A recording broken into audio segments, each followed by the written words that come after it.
This is the 217 Recovery Podcast with Corey Winfield and his better half, Marnie Winfield. But they might be talking to you, but they're walking right over to the coffee. Kind of like my cat. When I do a podcast, she just walks across the keyboard. Mm-hmm. Kind of the same thing. On a mission. Yeah, she is. Anyway, sorry. Should we start this over? If you want to. Yeah, let's do that. Okay. It is the 17th of August. The year is 2021. My name is Corey Winfield, and joining me in the studio tonight is my cat, Nico, who is walking all over the desk. But she's being a good girl. Just going to do a quick podcast tonight, kind of feeling under the weather, but it's not COVID because Marnie told me that it wasn't. So that's always a good thing when you know you don't have COVID. Because your wife told you that you don't. So do appreciate that. And I also appreciate Break and Alignment Plus in Traverse City. They have joined our wall of support. Now that is businesses that support us and support people in recovery. They have, I guess, kind of became the place we go to service our vehicles. One of the things we do to help people in recovery is we take people to and from treatment, to take them from treatment to sober living, just give them a safe ride. And we put a lot of miles in the cars and need a lot of oil changes and other things. You know how it goes with your vehicles, but they stepped up and are going to help us out in certain areas. So big thanks to them. Also, again, big thanks to Meyer, big thanks to Speedway. And I hope, but I'm probably forgetting a few others, but those are some of the companies that if you're out and about and need some gas, hit up Speedway. If you're needing, I don't know, anything, I guess Meyer is the spot you can go to, but yeah. And Break and Alignment Plus in Traverse City, big thanks. So yesterday I posted something on my personal Facebook page because it occurred to me that one day when I'm grown up and have kids, that I don't know if I want them watching certain movies, or maybe I'll let them watch a movie, but kind of explain to them that some movies, they do glorify drugs. I remember a big movie with me. I don't know. I was 15, maybe. Dazed and Confused. Man, that movie was awesome. I could quote the lines, and friends, we would just watch it over and over. And that was one of the movies that made smoking pot, drinking in high school cool. I wanted to be those guys. And I started thinking about that, and Seth Rogen, some came across, and he was talking about weed or something again, and it kind of made me think of his movies. I like Seth Rogen's movies, but there's always, he's like just throwing weed in there like it's like the best thing ever.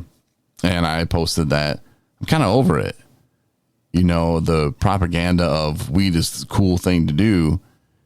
I'm just over it, and I don't know if it's because I'm old now or if it's because it's legal now. Like, you don't need to, it's not the cool thing to do, man. And people were posting on my on my thing saying that a couple people did, saying it's medicine, man.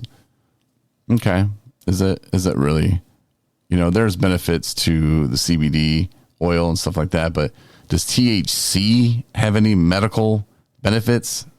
I'm not a doctor, but I don't know. Probably not. That high, that buzz you get, does that have a medical feeling or a medical purpose? I don't know. Again, I'm not a doctor. But if he wanted to use that like that in his movies, sure. I don't see him using people who have diabetes. I don't see him using, hey man, hold on, before we go out, hold on, I gotta give myself an insulin shot. Yeah, hold up. Yeah, man, it's so fun. Here, everybody grab one. Come on, man. Yeah, where's Snoop Dogg? Get it. Hey man, get you an insulin shot. That's medicine. My personal opinion. So it just kind of got me thinking about that. And then back to the Dazed and Confused and all that, like the purpose, because I started getting deep with it, started thinking about when I was very young and what led me to drinking as much as I did, and what led to making it fun. And I'm using air quotes there, because it wasn't about being fun. I realized it was about being important. When I first drank and I got that first buzz, I was with my stepbrother, and he was taking me for a ride in his new Camaro. Well, it wasn't new, but it was like souped up. And it was pretty badass, and I felt important. And here I am with my stepbrother, who I thought, man, this dude's cool as hell, and can't wait to tell kids at school how awesome this was, and I'll be important. And then as we got older, it became, okay, well, I know a guy who can buy me beer. Of course, my stepbrother never did, but there were other people and other situations where we could go to, and that made me important, or made whoever was getting the alcohol or weed or whatever, it made that person important. And I started to dissect this, and you can even take that to another Seth Rogen movie. At least he was in it. I don't know if he wrote it or not. He could have, but Superbad. Maybe he co-wrote that. I don't know. But let's just take Superbad, for instance. And this is a perfect example of what I'm talking about. The McLovin character. Now, you can classify him as a nerd, right? Very not important in life, probably, until he got that fake ID. And then he was McLovin. I've only watched that movie like 1.5 times, so I'm not an expert at it, but that did make him important. He became an important person. That made him cool. So it wasn't the goofy name on the fake ID. It's the fact that he had a fake ID and he could deliver the alcohol. In life, we all seem to want to strive to be important. Whether you think you do or not, it's kind of a fact.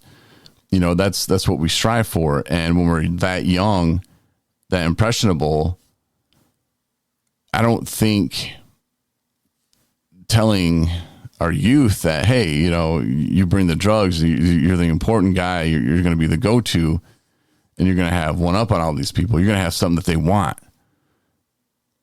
I don't know if that's just such a good idea. And you can raise your kids however you want, but just looking at it from a person in recovery, I'm going to make sure that, it's different. Our mind is very powerful, and what you feed it is very important. If you drive around listening to Lil Wayne, which, whatever, or if you drive around listening to NF, you're going to have two different outlooks on life. And it's one's a positive message, and one's just kind of, hey, I'm gangsta, and I, whatever. I mean, if you want to be a gangster, I guess, go ahead and listen to that. But if you really want a good life and to be positive and keep your stuff moving forward, and if you're in early recovery, if you know someone who is, maybe suggest, hey, how about you feed your brain something else? But if you say it like that, they're really not going to like it. My mom was always trying to get me to listen and watch like TED Talks about recovery, which I love now. I watch them as much as I can, which isn't very often lately, but yeah, it's a lot different when you're still in denial, about, I don't really have a problem. A lot of that stigma is, well, those junkies, they're living under bridges, and, they do this and that. And just the fact that you call them a junkie, like, nobody wants to be called that. I didn't want to be called an alcoholic. Those are the people that are bad people, and they do really bad things. And, when they're drinking and they don't have jobs, and I'm not an alcoholic. I don't want to be called that. And I think that goes a long way too with it. But anyway, just wanted to keep it real short and sweet tonight, give you a little something to think about. So hopefully I did. And have a good night. We'll talk to you on, Nico left, but I'll talk to you on Thursday, and I'm sure Marnie will as well. See ya. Thanks for listening to the 217 Recovery Podcast. For more episodes plus bonus features, download the 217 Recovery app and support recovery by rating us in the App Store.